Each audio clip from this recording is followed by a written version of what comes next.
Olá, sejam bem-vindos a mais um episódio do Café com a Geriatra, o seu podcast sobre geriatria, estilo de vida saudável, em busca do envelhecimento bem-sucedido. Hoje, aqui comigo, meus amigos queridos cardiologistas, cardio em dose dupla, Michele e Nelson Madeira. Olá, Ângela. Muito obrigado pelo convite. É uma satisfação enorme poder bater um papo com você de uma maneira bastante informal e espero que nesses próximos minutos a gente possa bater um papo de assuntos muito relevantes, de uma maneira leve, simples e que a gente possa agregar aos nossos amigos e pacientes informações interessantes e relevantes para o envelhecimento saudável e a nossa parte cardiovascular. Olá, Ângela, obrigada pelo convite. Estamos muito felizes em poder estar aqui hoje e conversar com você a respeito desses assuntos que é nosso dia a dia, né? É saúde. Vamos lá. Então, vamos dar seguimento à nossa entrevista, que a gente tem muito conteúdo bacana para conversar hoje. Quais são os principais fatores de risco cardiovasculares que afetam diretamente o envelhecimento saudável? Esses fatores de risco que afetam o nosso envelhecimento e estão relacionados às principais doenças cardiovasculares, o infarto e o AVC, o conhecido derrame, são muito estudados e muito bem conhecidos, né? Então, entre eles, a gente pode citar a hipertensão, o colesterol alto, a diabetes e também as alterações de comportamento, como uma baixa quantidade de atividade física por semana, o tabagismo e a obesidade. Exatamente. E a gente sabe que eu acrescentaria aí, na geriatria, eu acho que vocês trabalham muito isso também, a saúde mental, né? E hoje em dia diversos estudos já estão mostrando que as pessoas que cuidam do seu sono e também da sua saúde mental também têm muitos benefícios adiante. Então, a gente sabe que cuidando desses fatores de risco tradicionais, cardiovasculares, que todos nós conhecemos, a gente vai conseguir uma longevidade mais saudável, um envelhecimento mais saudável, com mais autonomia. Então, a gente tem que, a nossa luta diária é sempre cuidar de cada um desses fatores de risco para que evitemos o risco do infarto, principalmente do infarto e do AVC no futuro. É verdade. E pensando assim, como é que a saúde cardiovascular, nós cuidando de nossa saúde cardiovascular, como é que a gente influencia a qualidade de vida, pensando já a partir dos 60 anos? Ângela, o Brasil envelheceu. Envelheceu numa velocidade espantosa, digamos assim, né? Então, a gente sabe que o último censo demográfico de 2023, nós temos no Brasil mais de 22 milhões de idosos, o que perfaz aí um percentual de aproximadamente 11% de idosos. Para a gente ter uma ideia, e as pessoas não ter uma ideia, a cada uma criança de 0 a 14 anos, nós temos 55 idosos no Brasil. Então, com isso, a gente sabe que todos os profissionais médicos, tanto na rede pública quanto privada, vai atender muito idoso. Então, a gente precisa cuidar da saúde para que a doença cardiovascular ela vai chegar, que ela chegue o mais tarde possível, né? Então, cuidar dos fatores de risco e das doenças que podem acelerar esse processo são essenciais para uma longevidade saudável. Por exemplo, você sabe que uma pessoa de 65 anos que infartou não vai ter a mesma qualidade de vida de uma pessoa de 65 anos que nunca teve nenhum evento isquêmico. Ele começa a ter limitações, ele tem falta de ar, ele não consegue fazer uma atividade física, ele ele é indisposto, né? Ele não tem aquela produtividade que ele teria, ele não tem vontade de ter um lazer diferente, de praticar um esporte. Então, a nossa tarefa é fazer com que a doença seja arrastada para uma idade mais tarde possível e que quando a pessoa venha realmente sentir isso, que ela esteja realmente numa idade mais avançada e não cedo, porque hoje 65, 70 anos a gente vê muita gente ativa. Então, parafraseando o nosso professor de cardiologia, Dr. Cezimar, que eu já vi ele falando isso em vários congressos e eu nunca tinha pensado isso, mas é verdade. Se você não morrer de nenhuma outra causa, vai ser de doença cardiovascular. Então, que seja o mais tarde possível. E se a gente parar para pensar que é a primeira causa de morte e pensar que a doença cardiovascular está diretamente ligada não só ao infarto, ao AVC, mas inclusive é fator de risco para as demências, que as pessoas acham que doença de Alzheimer é só genética. Ninguém para pensar nos fatores de risco. Então, a gente, continuando, quais seriam assim os sinais e sintomas de problemas cardiovasculares que os idosos deveriam ficar mais atentos? Eu acho que, assim, só acrescentando nesse cuidado da saúde cardiovascular no idoso, como o Michele falou, uma pessoa que tem um infarto, ela vai cansar mais, ela vai ter menos disposição. Uma pessoa com diabetes mal controlado, ela vai ter um problema renal e vai ter uma vasculopatia, ela vai ter um pé diabético e não vai conseguir caminhar direito, vai ter uma claudicação, vai ter dor para caminhar. Então, é perfeito o que a Michele falou. Então, a gente tem que jogar o mais para frente possível. E eu acrescentaria, e que essa doença cardiovascular venha da maneira mais branda possível. Então, que não seja um grande infarto que vá causar uma grande insuficiência cardíaca, que o paciente vai ter uma falta de ar, uma indisposição para caminhar 10 metros.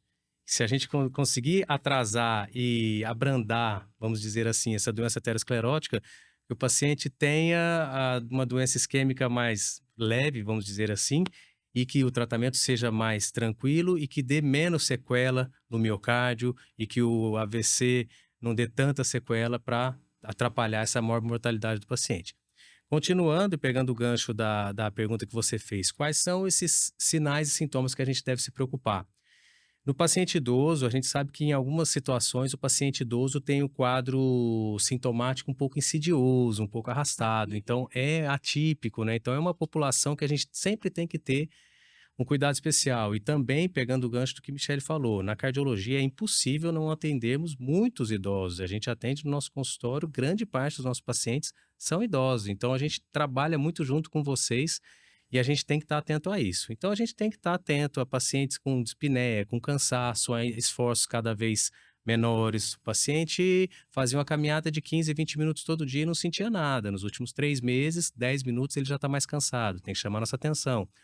Uma síncope, um desmaio, uma pré-síncope, vamos dizer assim, uma lipotímia, um quase desmaio, tem que chamar nossa atenção. Dor no peito, obviamente, uma dor no peito que se irradia, uma dor em apeto, uma dor que vai para as costas, a gente tem que chamar nossa atenção, nós temos que ir atrás e estratificar esse paciente. Tontura muito acentuada. Então, são sintomas que a gente vai ter que sempre ligar o nosso sinalzinho de alerta, a gente tem que toda consulta conversar bastante com os acompanhantes, sejam eles familiares, sejam eles cuidadores, e explicar, olha, fique atento ao seu pai, ao seu tio, ao seu avô, e se ele se começar a ter uma falta de ar diferente, desmaiar, ou se levantar muito rápido e sentir uma tontura muito acentuada, né, que você acrescentaria aí, Michele? Então, a gente tem que, esses sintomas todos, ligar um alerta para a gente ir pensando o que a gente vai investigar naquele paciente. Inchaço nas pernas também, que É uma antes queixa não muito comum, tinha, né? e começa um inchaço, um edema que a gente não consegue explicar, então é bom investigar, né? E até assim, às vezes o paciente chega indisposto. Eu sou indisposto. Eu não tenho mais a vontade de sair da cama. Então, entre as outras coisas, né, que a gente precisa investigar também o coração. Aí eu vou puxar o gancho para mim. Um sintoma que é muito comum e às vezes a causa é doença cardiovascular, queda.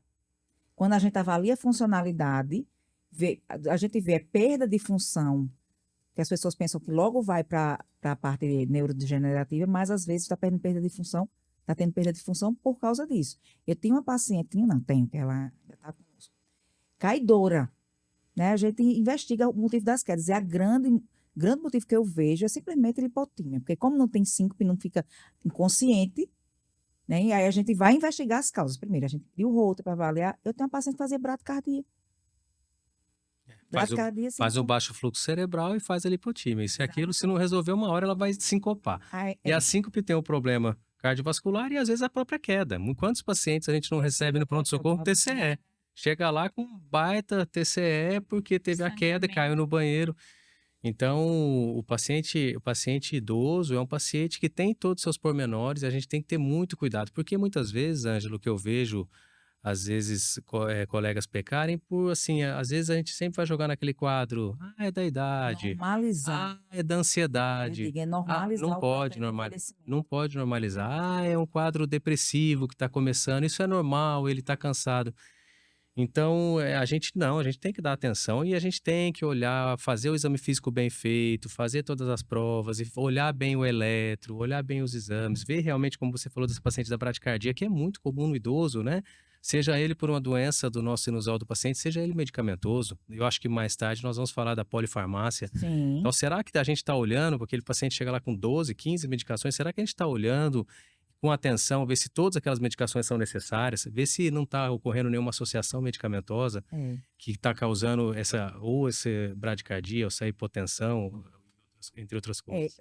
Coisas muito comuns do consultório, né? Quando a gente atende numa clínica que está com um cardiologista do lado, já aconteceu de eu atender um paciente que veio por tontura. A queixa dele era tontura, sem outras queixas, e uma urticária, era a queixa dele. Quando eu deitei para examinar, que eu encostei o esteto, o ritmo estava totalmente irregular. Eu digo, peraí, vamos dar uma pausa aqui, vamos fazer um eletro. E o único sintoma dele era tontura. Ele estava fazendo uma fibrilação atrial. Né? Mediquei, na segunda-feira, a doutora Sandra estava lá, e na segunda-feira ela o viu. E o paciente não achava que tinha nada. Era só tontura. E assim, funcionalmente independente, fazendo as coisas dele, mas estava se sentindo tonto. Eu disse, o senhor não sentia nem uma batedeirazinha assim no coração? Não, não sentia nada. Então, assim, é importante a gente valorizar a queixa do paciente, falar com esses acompanhantes que às vezes o paciente não entende que aquilo ali é um sintoma importante. E, como diz você, que a gente pode falar também depois sobre a questão da polifarmácia. Porque vai ao colega, a uma especialidade, passa um remédio, vai para outro, vai para um remédio, e vai se somando, e de repente você começa a tratar efeitos colaterais dentro de um monte E às de vezes coisa. chega com 3 receitas separadas de cada uma especialidade, e um não teve a preocupação de olhar do outro, e a família, coitado, sem saber direito, juntou tudo e deu. Então é uma coisa bem interessante. Então, eu acho que, resumindo, né, Michele, o que você falou dos sinais e sintomas. O paciente idoso é um paciente que tem seus pormenores. A gente tem que olhar com muita atenção, e cada alteração que o paciente fala, eu não sentia isso, estou sentindo, tem que ser valorizado. A gente não pode normalizar isso. E eu A gente acho tem que que valorizar. complementando essa parte de sinais e sintomas, que eu acho que é importante a gente falar, que veio à minha memória, que numa das queixas que a gente faz de delírio, né? A gente primeiro pensa em infecção, mas está lá infarto. E às vezes o paciente, como a dor é atípica, né, se for diabético, idoso, não é aquela dor clássica no peito, Aquela de irradiando, língua. é uma dor diferente, tende a achar que é um mal-estar, que é uma dor de estômago, que é gástrica, é tudo no mundo. Então, realmente, um sintoma diferente que está incomodando, ele precisa ser avaliado. Acha que é uma epigastralgia, acha que é uma dor nas costas, né? É melhor descartar o que Exatamente. está bem do que você normalizar, achar que aquilo é normal e passar. Exatamente. E a gente falou muito de sinais e sintomas aqui, então, se a gente parar para pensar quais seriam os exames de rotina que a gente recomendaria para essa faixa etária que quer, você pode até falar dos mais jovens, a partir de 40, ou de 40 anos, ou se tem algum específico a partir de 60 anos. Essa solicitação de exames é muito individualizada, de acordo com a idade do paciente, como você falou, Ângela, mas também com os fatores de risco, né? Então, se o paciente já tem doenças de base, já é um paciente hipertenso, diabético, tem sobrepeso, a gente vai uma investigação um pouquinho mais pesada, um pouquinho mais densa, digamos assim, né? Com 40 anos, sem doença e sem sintomas, o check-up básico levaria exames de sangue com básico de função renal, eletrólitos, hemograma, um lipidograma, saber como está o colesterol, glicose, né, função renal, algumas vitaminas. Depois a gente passaria para um teste ergométrico. Esses pacientes às vezes não fazem atividade física e a gente quer que comece. Se já fazem também, devem realizar um teste ergométrico bem feito, um ecocardiograma, avaliar as válvulas, o tamanho do coração, né? E o eletro, né? Seria o básico para começar. E aí, se o paciente tiver sintoma, a gente vai aumentando a gama de exames. Os pacientes que já são de um risco intermediário a alto, a gente pode passar, às vezes, de um teste ergométrico para um exame um pouquinho mais invasivo, um eco com estresse para investigar a isquemia ou uma cintilografia miocárdica, né? Doppler de carótidas, os pacientes que são dislipidêmicos e os tabagistas em todas as idades, eu diria, porque eu faço muito esse exame, eu vejo muita lesão em paciente tabagista, independente da idade, tá certo? Na avaliação de estratificação de risco cardiovascular, é interessante, por exemplo, os pacientes aí 55, 60 menos, a gente tem essa facilidade do teste ergométrico, que é um exame simples, barato, bastante disponível, e que vai investigar o coração sob estresse, sob o estresse físico. Então, a gente vai ter o eletro durante o esforço, a gente vai fazer a avaliação do comportamento da pressão, do comportamento do ritmo cardíaco e avaliar se tem alteração no eletro sugerindo algum tipo de entupimento. Quando a gente vai extrapolar para o paciente com um pouco mais de idade, a gente vai perdendo um pouquinho a acurácia desse exame, muitas vezes até pela limitação ortopédica do paciente. Então, é óbvio e evidente que não são todos os pacientes idosos que vão chegar no nosso consultório e vamos pedir ou um ecocardiograma com estresse e uma cintilografia para todos eles. É óbvio que não. Mas muitas vezes a gente vai tentar colocar um paciente de 75, 80 anos numa esteira e o exame vai mais atrapalhar do que ajudar. O paciente vai piorar sua dor no quadril, sua dor na perna, não vai fazer um exame legal, não vai subir a frequência cardíaca, uma coisa que a gente precisa. Então, quando a gente tem alta suspeita de isquemia miocárdica e a gente vê que aquele paciente não vai desempenhar bem, por exemplo, no teste ergométrico, a gente vai lançar mão, seja da cintilografia miocárdica, seja do ecocardiograma com estresse farmacológico, que aí são exames que não vão depender do esforço físico do paciente. Isso para investigação de, vamos dizer assim, entupimento das artérias coronárias, investigação de obstruções coronárias. O eco e o Holter, como o Michele falou, são exames como se fosse ultrassonografia. Carótida. E o das carótidas. São exames bem simples que não vão ter praticamente nenhuma contraindicação. O Holter, como você falou bem dos outros pacientes, é muito comum com o passar da idade, né? A disfunção do nosso sinusal, até pela calcificação do nosso sistema arterial. O Holter também é um exame simples, tranquilo de monitorização e é um exame que a gente pede bastante para esses pacientes. Então, assim, a avaliação vai ser muito individualizada, né? A gente não vamos pedir muitos exames para todo mundo desnecessariamente. Não, é claro. Às vezes vê por Aí a gente vai voltar, né, nos primórdios da boa medicina. Conversa, um bom exame físico, uma boa ausculta, uma boa história clínica, vamos olhar as medicações, vamos olhar atentamente o eletrocardiograma e aí a gente vai ver cada paciente, olhar os sintomas atípicos que ele tem. E eu acho que Eu ia complementar com o mapa MRPA nos idosos. Nossos idosos, eles têm muita hipotensão. A gente sabe que 20% dos pacientes idosos fazem hipotensão sintomática. Alguns deles, até 30% fazem hipotensão pós-prandial. E eles são polimedicados. Então, esses pacientes, a realização do mapa, apesar deles não gostarem, eu sempre enfatizo a importância de se realizar um mapa, porque cada vez mais a gente sabe disso pelos estudos. Os estudos mostram o tanto de benefício que a gente consegue ter, a informação rica que a gente consegue ter do comportamento da pressão arterial do idoso. Inclusive, para até descartar a hipertensão do jaleco branco, é muito Exato, presente é muito no comum. consultório, né? Tá na clínica, eu digo que eu atendo às vezes de amarelo. Às vezes estou de amarelo. Eu digo que olha, não é o meu jaleco que está deixando a pressão alta, né? Tá nervoso, a gente já conversou tanto. Então, o mapa vem para também descartar isso, né? Porque ele disse que em casa não é, mas vamos ver como é que é. Não, e outro, o paciente às vezes está naquele ritmo da casa dele, tranquilo, quase não sai, e o dia da consulta acaba sendo um estresse para ele. Fica irritado, fica um pouco nervoso, ansioso, e quando chega lá a gente pega um 160 por 90, 160 por 100, e às vezes a gente acaba ajustando a medicação. E aí vem o sintoma de casa, tontura, sonolência, e quando a gente faz ou uma medida residencial da pressão arterial, que é o MRPA que a Michele falou, ou a mapa, a gente vê que muitas vezes em casa ele está fazendo hipotensão. Então essa medicação está sendo desnecessária, ou seja, está sendo até maléfica. Então são exames simples que a gente vai fazer. E às vezes a gente vai extrapolar, aí eu não sei se você iria perguntar, mas pegando o gancho, às vezes, dos tratamentos intervencionistas, na parte cardiológica, nos pacientes idosos, que hoje em dia, nos últimos 20 anos, 15, 20 anos, os tratamentos intervencionistas têm sido cada vez menos invasivos. E isso a população idosa teve muito benefício. Muito. Eu acho que se a gente falar nos últimos 20 anos aí, Michele vai explicar melhor o que é. No implante transcatéter da válvula aórtica, a gente sabe quantos pacientes acima de 70 anos têm estenose aórtica, que é a obstrução da válvula aórtica, muitas vezes por calcificação.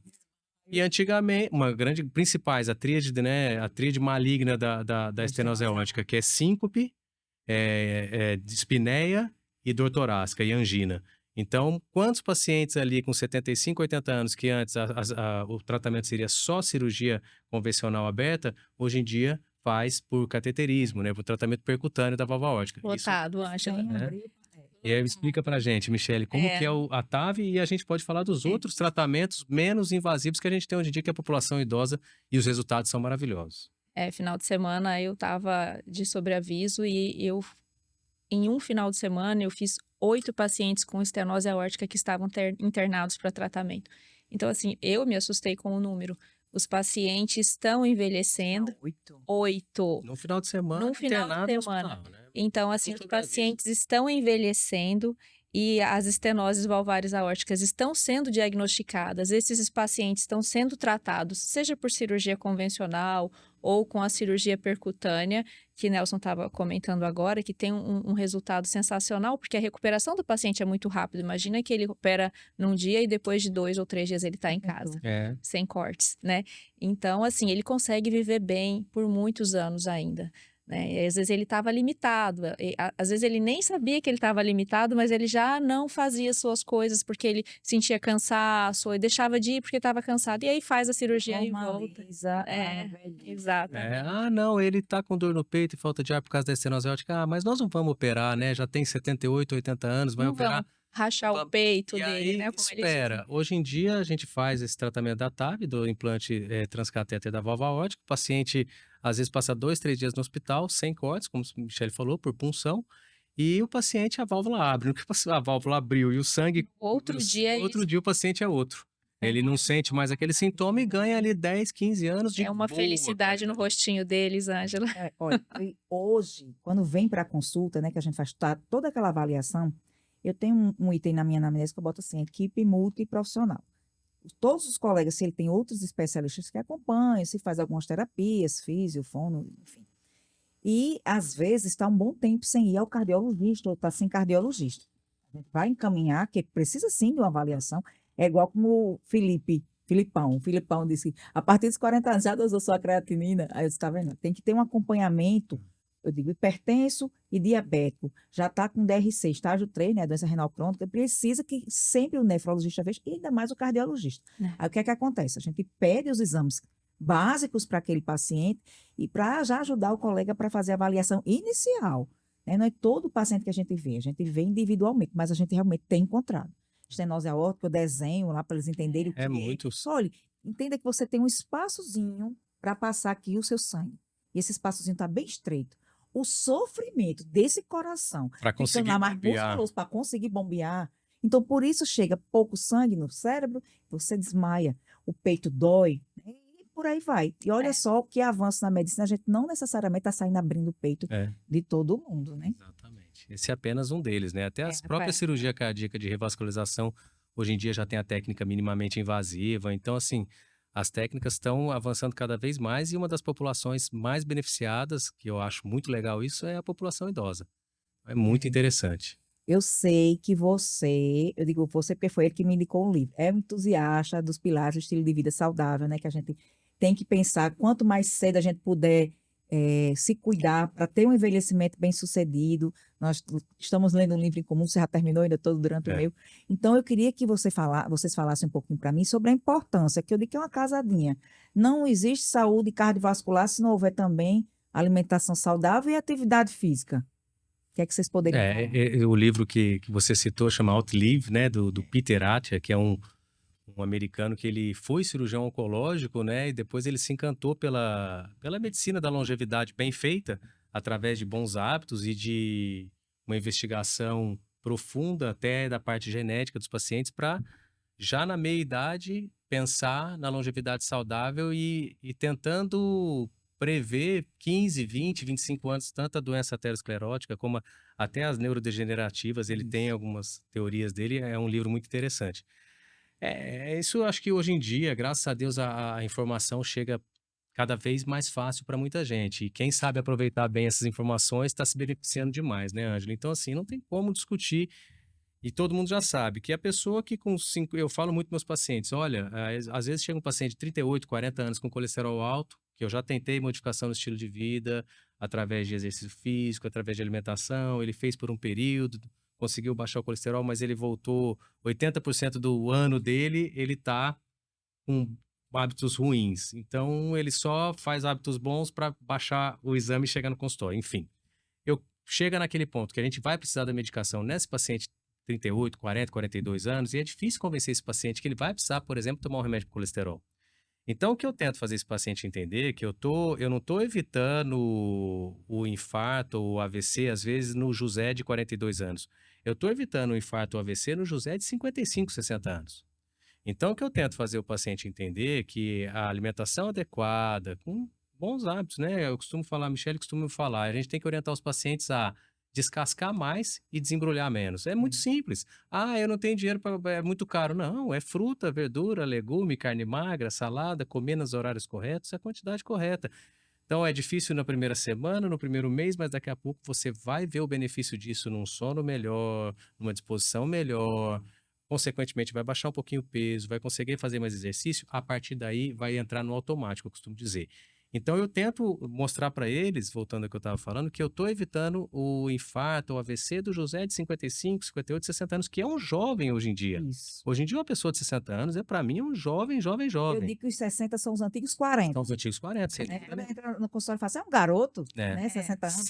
Sem dúvida nenhuma. Então, assim, a gente tem que tentar conversar com jeitinho e explicar a esse paciente. Esse cuidado, seja na hipertensão, seja na dislipidemia, seja na resistência à insulina, no pré-diabetes ou no diabetes, é um cuidado que a gente está tendo 15, 20 anos com o paciente. Então, às vezes a gente vê aí o paciente, como um amigo tal de 55 anos teve um infarto. Nossa, mas era tão jovem? Ele era tão jovem. Mas você sabia que desde os 40, ou seja, 15 anos atrás, ele já tinha diagnosticado a hipertensão e o colesterol alto e não quis tratar? Aí a hipertensão causou hipertrofia ventricular, o coração ficou inchado, como a gente diz, musculoso, nefropatia hipertensiva, o rim já estava sofrendo, já está com a doença renal avançada, consequentemente ele acabou tendo um infarto. Então o problema dele, muitas vezes, né, a gente sabe que existem outras situações, o problema começou lá atrás.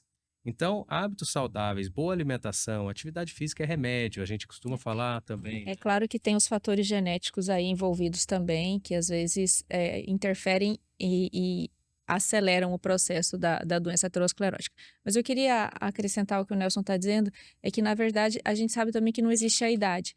O benefício acontece em qualquer idade, né? Desde que você comece a mudança no estilo de vida, você vai ter benefício, né? Seja, mas eu já fumo há 80 anos, eu vou parar de fumar agora? Vai, porque já vai fazer diferença para você. Fazer atividade física agora, vou emagrecer, vou aprender, vou fazer musculação com 80 anos, vai fazer musculação com 80 anos. E vai Isso ter benefício. vai ter benefício. Então, assim, não tem idade para começar. É claro que quanto antes, melhor. Mas se quem está assistindo aí ao nosso vídeo hoje e pensar, poxa, eu devia começar. Devia. É. Mas eu não comecei até hoje, mas então marque um dia e vamos começar. Uma pergunta de quando eu comecei esse movimento todo na internet, pergunta que eu sempre fiz foi: o que você quer ser quando envelhecer? Uma das primeiras lives que eu fiz foi Estou envelhecendo e agora? Eu fiz com minha tia, que é psicóloga. Colegas médicos da nossa faixa etária, 40 anos, que assistiram, me ligaram, porque disseram, nunca tinha parado para pensar. Porque, na verdade, todo mundo aqui conhece uma pessoa de 70 anos. Você conhece vários tipos de pessoas com 70 anos, mas a grande maioria, ela já tem uma certa fragilidade. Então, você quer ser assim ou você quer ser diferente? Eu comparo muito a mãe que vem com um filho, né? Aquele idoso frágil. O que é que você pode fazer hoje para não ser um idoso frágil, para não ter não ter uma doença cardiovascular, para proteger seu coração? Aí você diz assim: mas eu já tenho 80 anos e eu vou começar agora? Eu sempre vou contar lá o exemplo. Eu tenho que saber o nome desse senhor, porque eu esqueço, mas eu sempre conto. Ele, aos 94 anos, eu acho, ele ganhou o primeiro lugar na categoria dele de tênis. Aí você, os caras jogam desde a infância, né? Sempre jogou. Não, ele começou a praticar tênis aos 70 anos, quando ele optou por fazer atividade física. Ele tinha 70. Então, quer dizer, ele chegou aos 94, que você não acredita. E a gente vê vários vídeos na internet, mandam para mim, chega de corredores, de maratonistas, até de Ironman na faixa etária para aquela pessoa. Né? A gente não está dizendo que a pessoa precisa virar um super atleta. Não. Mas se a pessoa fizer o básico, né? Que eu digo, a hashtag, deixe o hábito chegar. Né? Fazer o básico. O que é o básico? Movimentar. Por que no passado as pessoas não tinham tanta coisa? Porque no passado as pessoas se movimentavam mais. Tá lá, nas Blue Zones, né? Um dos pilares. Movimente-se, né? Nem está escrito atividade física. Movimente-se. As pessoas caminhavam mais, as pessoas usavam mais escada, né? Usavam menos. E hoje, não. A gente senta, tem um controle remoto na mão. E a gente pede no celular, a comida chega na sua porta em 20 minutos. Exatamente. Então, esse exemplo que você falou é maravilhoso, porque um pequeno mantra que eu uso muitas vezes com o paciente é: nunca é tarde para começar. Nunca é tarde. Eu tenho 65 anos, agora eu vou começar a fazer uma dieta, ou eu vou parar de fumar, ou eu vou começar a fazer atividade física? Sim. espera, daqui 2 anos a gente conversa e você vai ver a diferença. Aí o cara volta, nossa, eu diminuí minha perda de massa muscular, tô me sentindo mais forte, eu não tenho mais a dor articular que eu Parei tinha, de cair. parei de cair. Então, nunca é tarde para começar. Eu acho que a gente pode até citar o maravilhoso Abílio Diniz que a gente acabou de perder. Aquela frase dele que ele falava, que é maravilhosa, é envelhecer é inevitável. Como você vai envelhecer é que você é opcional, você vai escolher como você vai envelhecer. Então a gente vê idosos de 80, 85 anos rígidos, fortes. A gente fala, vocês falam muito que a panturrilha do idoso é o coração do idoso. Exato. É quem evita que ele caia, é quem ele faz ele levantar bem. Então nunca é tarde para começar. Então a gente não pode aceitar essa desculpa de que não, mas agora eu vou parar de fumar depois de 40 anos fumando. Sim, você vai ter benefício. A gente já vê em todos os estudos que tem benefício. Agora eu vou começar a fazer atividade física? Sim, vai ter benefício. Então a gente tem que estimular muito isso. Uma, eu digo, uma fase do envelhecimento das mulheres que a gente acaba passando, né? Porque, como eu estou dizendo, só não morre, só não envelhece quem quer morrer jovem, né? Cedo. Então vamos parar para pensar que assim, as mulheres elas passam pelo climatério, né? Entram na menopausa e essas alterações hormonais elas podem influenciar na saúde cardiovascular. Você poderia falar um pouquinho para mim? É. A menopausa, acontece entre os 45 e os 55 anos, é quando a gente tem a falência dos ovários e a mulher para de produzir muitos hormônios, entre eles um hormônio muito importante para a gente, que é o estrogênio. O estrogênio tem um efeito metabólico protetor dos vasos e também vasodilatador, ou seja, ele aumenta o diâmetro do vaso e melhora o fluxo sanguíneo. Né? Então, assim, longe da gente pensar que a menopausa é apenas calorão e suor excessivo, várias coisas vêm junto com ela, né? Então, a gente sempre fala de queda de cabelo, unha fraca, pele seca, insônia, irritabilidade, aumento de peso. 40% das mulheres na menopausa têm aumento da circunferência abdominal, né? A gente precisa lembrar das doenças cardiovasculares, né? Hoje no Brasil, 200 mulheres infartam por dia. Se a gente somar esse número ao número de mulheres que têm AVC também, ele ultrapassa em 6 vezes as mortes causadas por câncer de mama. Então, assim, são números expressivos, né? E que a gente precisa cuidar da mulher que está nessa fase, né? A mulher tem multifunções. Então, ela tende a cuidar do marido, dos filhos e às vezes esquece dela mesma, deixando de fazer atividade física na quantidade ideal, engordando. E aí, a menopausa já ajuda também diabetes, hipertensão e dislipidemia, né? Associado nas classes sociais mais baixas, a gente ainda tem o tabagismo e o excesso de ingesta de álcool. Aí tem um monte de fator de risco. Aí vem a bomba e aí as mulheres E estão ela perdeu o infartando. fator protetor do estrogênio e juntou todos esses outros fatores de risco. Então, nessa idade aí, pós-menopausa, a incidência de mulher infartando e morrendo de causas cardiovasculares aumenta muito. Então, a gente tem que também, nesses pacientes, estar muito em cima. Cuidar demais e ampliar esse cuidado, porque a doença pode estar chegando ali, quietinha. Às vezes, e a mulher, ela tende a ir mais aos ginecologistas, né? Então, assim, ginecologista e obstetra, então esses profissionais talvez sejam os primeiros a verem as alterações causadas pela menopausa, mas todos os profissionais médicos devem prestar atenção e chamar a atenção em relação à doença cardiovascular da mulher. Se a gente parar para pensar, a gente está falando um monte de fatores de risco e que hoje quais seriam assim as opções de tratamento? Sem falar diretamente mais em medicações, né? A gente já falou aqui da mudança de estilo de vida, uma alimentação saudável, atividade física. Eu tenho uma paciente jovem porque ela não tem nem 40 anos, tá? A gente começou a trabalhar só os pilares do estilo de vida saudável, só mudança de hábitos, não tem medicação, não teve nada. Só mudança de estilo, autoconsciência, né? E ela, quando voltou para a gente reavaliar sono, ela só tinha melhorado a alimentação saudável e a atividade física. Quando ela voltou, que a gente trabalhava consequentemente os pilares, o sono já tinha melhorado. A vontade e a disposição para trabalhar já tinha melhorado. Então, olha só para o que a gente está falando aqui, né? E daí opções de tratamento, vamos pensar que a gente vai dar uma lista de medicamentos. Existem remédios que realmente têm a sua indicação, o seu motivo, né? Quando chega, a gente realmente avalia toda aquela questão da polifarmácia, uso de medicações que são impróprias para os idosos, que às vezes chega muito, e a gente só tem que ajustar, conversar com um colega, ou então mesmo já mandar uma cartinha, né, explicando por que não, aquela sugerindo outra. Então, a gente poderia falar um pouquinho sobre essas opções de tratamento. Você já falou sobre até o lado intervencionista lá na frente para os desfechos, mas a grande maioria existe tratamento medicamentoso e a gente pensar que tem que ser associado às mudanças do estilo de vida. É, exato. E assim, você falou uma coisa, a sua paciente, que você estava falando dela, eu repito muito isso no consultório. Ela teve uma alteração, ela conseguiu notar a diferença, e agora isso precisa virar o hábito, né? E repetir. E eu sempre falo: saiu da dieta, parou a atividade física por estar gripado, volte. O segredo está no voltar. Né, Sempre na é tempo de rotina, recomeçar. exatamente. E tá fazendo certo no outro dia, repete. Isso precisa virar hábito. A hora que vira hábito, isso realmente vai fazer diferença. Aí lá, E a pessoa lá não na consegue mais deixar. Depois que vira o hábito, é como diz você, acontece algumas pausas. Por exemplo, paciente que teve Covid, né? sim, Se for um Covid mais brando, mesmo assim, ainda passa umas 2 semanas para É. recuperar e voltar para a atividade física. Mas tem os pacientes que têm Covid que fica com um pouco mais arrastado o quadro. Demora um pouquinho, mas faz o seu acompanhamento com o seu médico de confiança, com o seu cardiologista, quando liberar, já já volta. volta. Já volta. E a gente vê também, assim, e é claro, se isso não der certo e tiver que tomar remédio, tem que tomar. Tem que tomar. Eu acho que o tratamento não medicamentoso que a gente fala de modificação do estilo de vida, eu acho que a gente tem que tratar como condição sine qua non, tem que fazer. E o paciente tem que Em criar todos, o tem que hábito fazer em todos.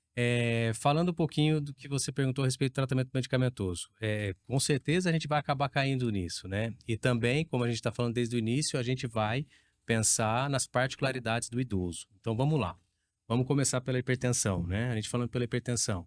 O tratamento da hipertensão no idoso não diferencia muito em relação ao paciente de qualquer idade. Agora a gente vai ter que ver as particularidades dos níveis tensionais e dos possíveis efeitos colaterais e dos possíveis associações medicamentosas também pela polifarmácia que a gente falou. Então, por exemplo, hipertensão arterial no idoso, primeira coisa que a gente tem que avaliar, que muitas vezes os níveis tensionais que a gente vai querer atingir naquele idoso não são tão rígidos Quanto o paciente quanto mais o jovem. paciente mais jovem.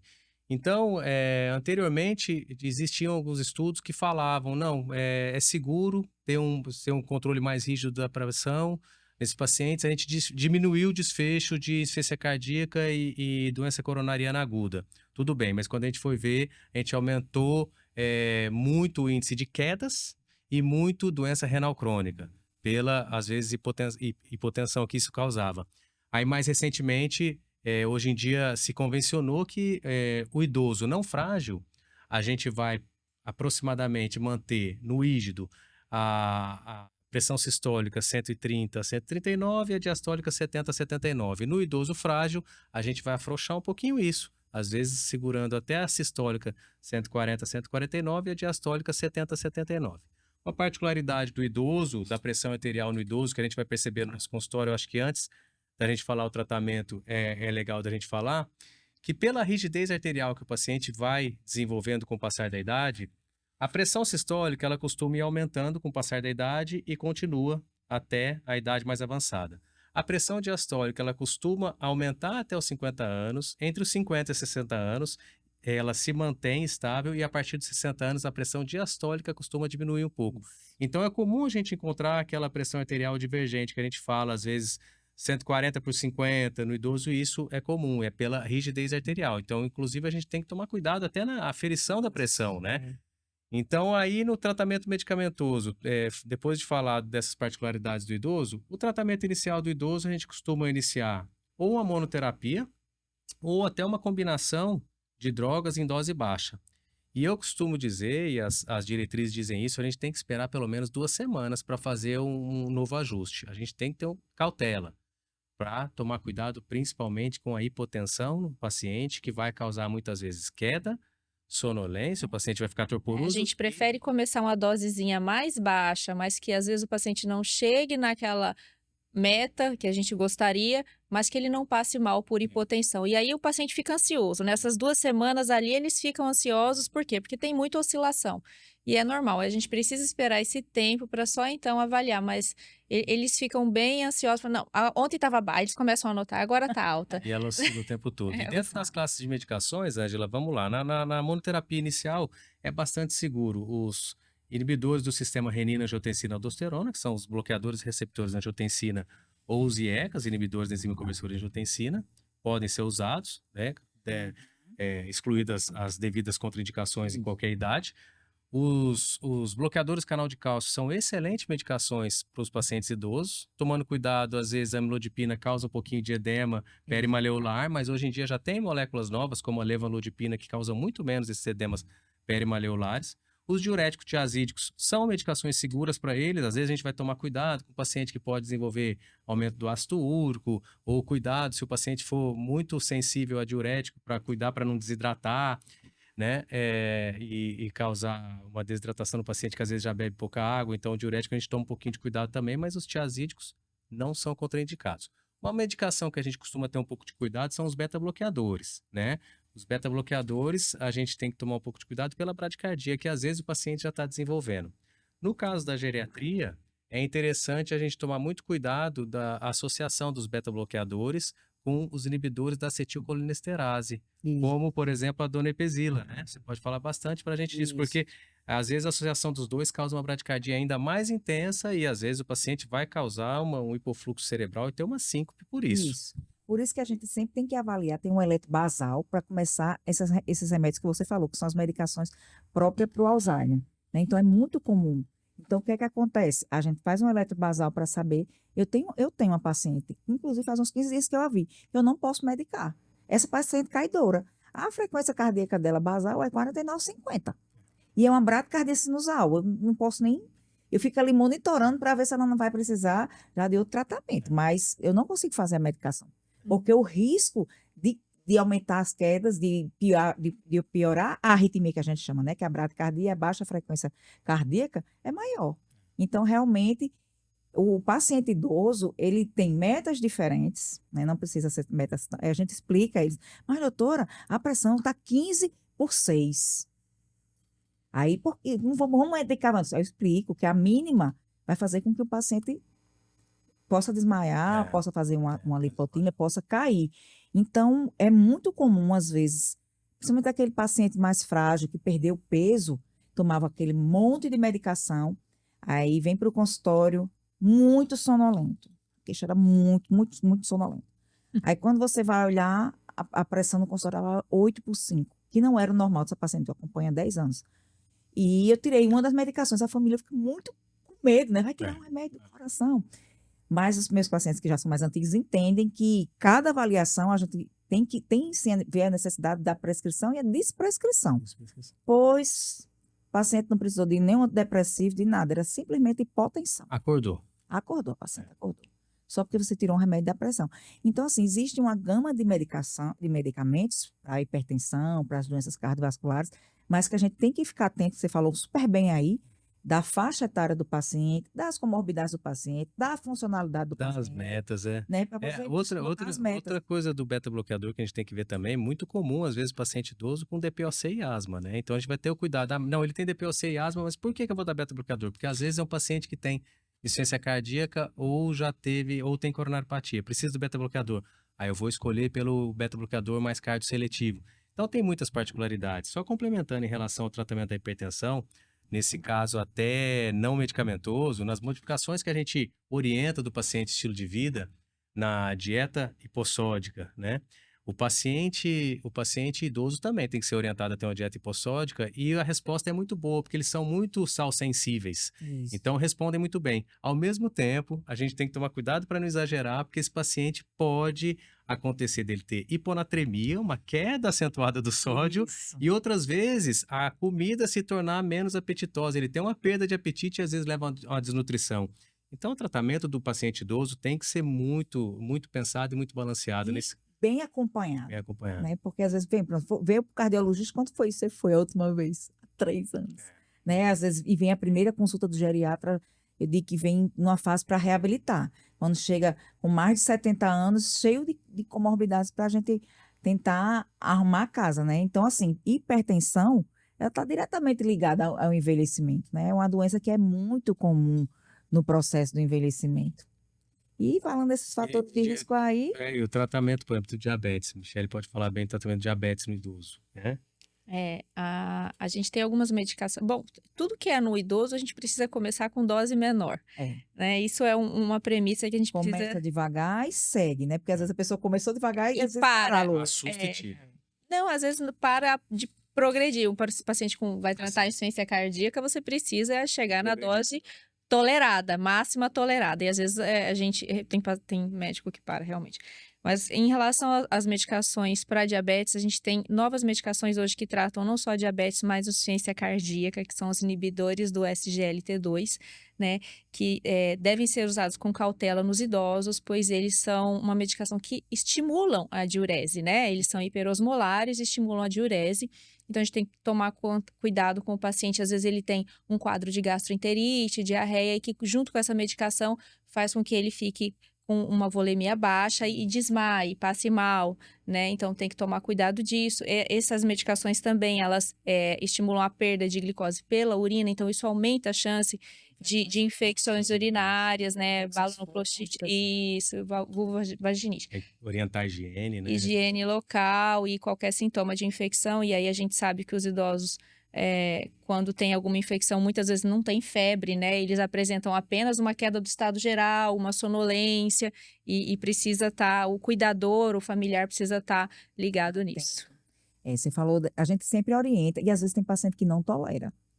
A gente fica fazendo infecção urinária de repetição, a gente sabe que a medicação é boa, mas o efeito colateral não vai baixar nem a baixa de glicose, mas simplesmente pelo efeito colateral de perda de açúcar na urina, em paciente que a gente acaba tendo que Tem mudar a alguns medicação, também. porque fica, principalmente aqueles com infecções urinárias de repetição, a gente acaba modificando. Mas o alerta que a gente sempre deixa é que cada paciente é um paciente, né? Começou essa medicação, a gente faz todas as orientações de higiene, né? Após ir ao banheiro, tudo para evitar que tenha esses efeitos colaterais. É verdade. Eu queria entrar um pouquinho na parte de como essas pessoas, a gente falou um pouquinho já lá no início, como é que as pessoas idosas poderiam reconhecer os sinais e sintomas de infarto, né? Que a gente falou um pouquinho, que não necessariamente precisa ser aquela dor típica que irradia, mas já acontece, não vou dizer que não acontece porque é idoso, mas pode ser só, como diz, uma dor no estômago, uma tontura, uma sonolência, e às vezes você vai olhar e o paciente está com um infarto, né? Eu queria chamar a atenção também, assim, tem duas coisas. A gente tem os chamados equivalentes anginosos, ou seja, são sintomas que estão relacionados à obstrução coronariana importante e que não necessariamente são dor no peito, né? Então, uma falta de ar, epigastralgia mesmo, como você está falando, mal-estar, e principalmente nas mulheres. As mulheres, elas não costumam ter sintomas típicos, né? As mulheres, as menopausadas, é uma dor nas costas, na parte de cima das costas, é uma falta de ar que apareceu e ela não sabe de onde vem, e aí 2, 3 semanas depois, infarto. Então, precisa prestar atenção nesses sintomas e estar sempre em alerta. Se aparecer uma coisa diferente, vá ao seu médico, faça seus exames, não custa, né, investigar. Às vezes, dor na mandíbula, às vezes, Ângela, os pacientes falam, dormência na língua quando está fazendo uma caminhada. Então, assim, são sintomas que as pessoas nunca imaginam que pode ser do coração e podem estar relacionados. A gente costuma falar que tem que valorizar qualquer sintoma que apareça fora da sua normalidade. Então, seja o próprio paciente, seja o familiar, ou seja o cuidador, viu aquele paciente apresentando algum sintoma fora da sua normalidade, tem que valorizar. E aí você pesa, o paciente já tem fatores de risco cardiovasculares, ou já foi submetido a uma angioplastia, ou já fez um cateterismo, ou ainda não fez, mas tem esse fator de risco, que apresentou um sintoma desse que a Michele falou, que os pacientes diabéticos, idosos e mulheres são pacientes que sempre, muitas vezes, têm os sintomas anginosos diferentes. Então, como a Michele falou, uma dor nas costas, uma dor no ombro, uma dor na boca do estômago, uma falta de ar inexplicada, tem que ser valorizada. Então, se estiver bem, tranquilo, vá ao seu cardiologista, caso contrário, vá a uma urgência, não custa nada ir lá, fazer um eletro, passar em consulta, Isso. dosar um Mas marcador de necrose miocárdica e descartar, porque são pacientes que têm geralmente esses eventos de forma diferente. E é, as mulheres, às vezes, também ficam dias sentindo alguma coisa até procurar ajuda, porque é aquele, acham né, que é ansiedade. ansiedade, pitizenta, não tá indo atrás, tem que ir. A gente podia falar um pouquinho justamente sobre o que é a diferença da prevenção primária para a secundária, porque às vezes o paciente chega, né, com a total de medicações e está lá um AS. Aí, doutor, por que você toma esse AS? Não, porque foi o cardiologista que passou. Então, a prevenção primária, para as pessoas entenderem, é aquela prevenção que a gente faz para que o primeiro evento não aconteça. E a prevenção secundária é aquela que a gente já faz depois que o evento aconteceu. Por quê? Porque é diferente. Porque, por exemplo, prevenção primária, a partir de uma certa idade, a gente acaba não fazendo mais. Mas aquele paciente que infartou, ele vai tomar aquela medicação como prevenção secundária Pro resto o da resto da vida. Então, a gente podia falar um pouquinho sobre isso, que eles perguntam muito, os pacientes, se eu devo continuar a tomar o meu AS, né, que é uma das medicações que a gente pode usar. É, e isso realmente é uma dúvida frequente no consultório. E os pacientes acham que vão tomar a medicação por um período e que depois vão passar, né? Vai tirar, vamos tirar. Não, eu tomei aqui as 3 caixas que a senhora passou e agora eu parei. Não, se você está tratando hipertensão, vamos falar aí de hipertensão numa prevenção primária. Você está hipertenso e está dislipidêmico, você vai tomar essa medicação para o resto da vida. Não, mas eu tomei as 3 caixas. Vai tomar para o resto da vida, né? E na secundária, a mesma coisa. A diferença é que, às vezes, na prevenção secundária, a gente tem mais medicação, né? E a gente precisa que isso seja contínuo para que a doença não avance. Eu costumo falar aí também que a doença cardiovascular pode ser um câncer, né? Que se você não tratar, ela vai evoluir, né? Então, às vezes, vem um infarto, aí depois vem uma doença carotídea, uma obstrução, um AVC, né? Então, precisa tratar como um todo. Ela aparece como um todo. Eu acho interessante falar no tratamento, uma coisa que mudou também em relação à prevenção primária no antiagregante, na aspirina, por exemplo, que antigamente o paciente era hipertenso, diabético, dislipidêmico, Já já ganhava. ganhava uma aspirina. Nunca teve nenhum evento, ganhava uma aspirina, tinha uma pequena plaquinha na carótida, já ganhava uma aspirina pro resto da vida. Hoje em dia, os estudos mostraram que não é mais assim.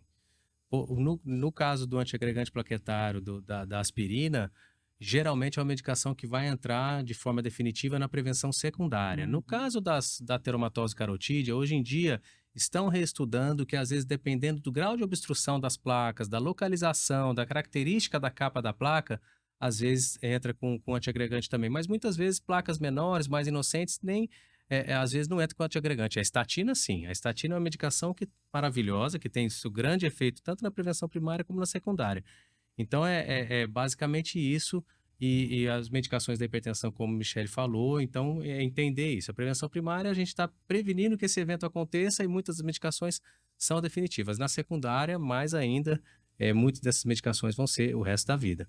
Então, se a gente parar para pensar, se a gente for falar sobre as doenças cardiovasculares, a gente faria pelo menos uns 3 episódios aqui Tranquilamente. para falar tranquilamente, porque a gente falou muito em hipertensão e diabetes, que são fatores de risco diretamente ligados às doenças cardiovasculares, seja ela, né, secundárias um infarto, um AVC, ou como diz você, a doença arterial periférica, que vão ser secundárias à aterosclerose.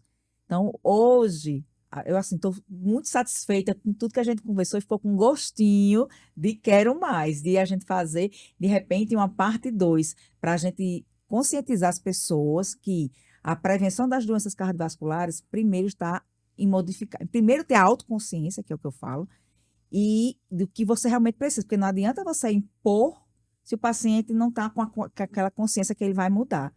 Então, aqui nessas considerações finais, eu queria já agradecer a vocês pelo convite prontamente aceito, na segunda-feira aqui à noite, o dia que vocês estiverem assistindo, mas a gente gravou na segunda-feira aqui à noite, depois de um dia de consultório, com criança em casa. Eu agradeço a você, Michele, e a você, Nelson, por prontamente terem aceitado, e gostaria que vocês fizessem as considerações finais e falassem para o público onde as pessoas podem aprender mais sobre cardiologia baseada em evidência científica de forma ética.